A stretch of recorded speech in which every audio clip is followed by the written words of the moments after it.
لکھا تو محمود احمد عباسی نے، جو حضور کو کہتا تھا کہ وہ قرآن ان کی تصنیف ہے، مرتد تھا ملحد، کہتا تھا وہی پیغمبر خدا کی تصنیف،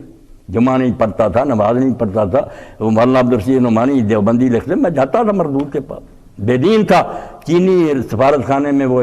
ملازم تھا، شوشہ چھوڑا کہ حسین باغی اور یزید رحمۃ اللہ علیہ تھا، یہ دیوانے ہو گئے، کچھ شیعوں کی بے وقوفیاں تھی، لوگ تنگ آئے تھے، انہوں نے کہا واہ مزے کی بات مل گئی، اب ان کو ستانے کے لیے ٹھیک ہے حسین۔ اور مولانا عبدالرشید نعمانی کہتے ہیں تمہاری یہ کتابیں پڑھ کر کوئی شیعہ اہل سنت ہوا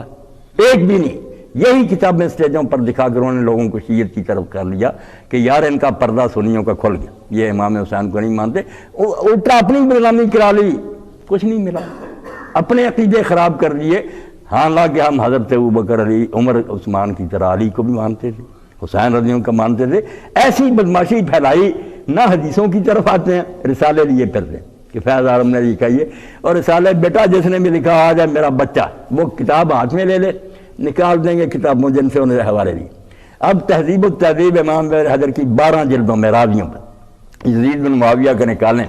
سند دے کر ایک ایک راوی پر لکھا کہ ثقہ حضرت عمر بن عبدالعزیز جو خود مروان کا پوتا مگر خلیفہ راشد تھا، اس کے سامنے ایک شخص نے کہا یا امیر المومنین یزید، آپ تو ایسی باتیں کر دینا۔ حضرت عمر بن عبدالعزیز نے کہا اس کو 20 کوڑے لگوا، اگر یزید مسلمانوں کا امیر المومنین تو اسلام پر سلام ہی ہے، ایسے لوگ مسلمانوں کے امیر بن جاتے۔ تو یہ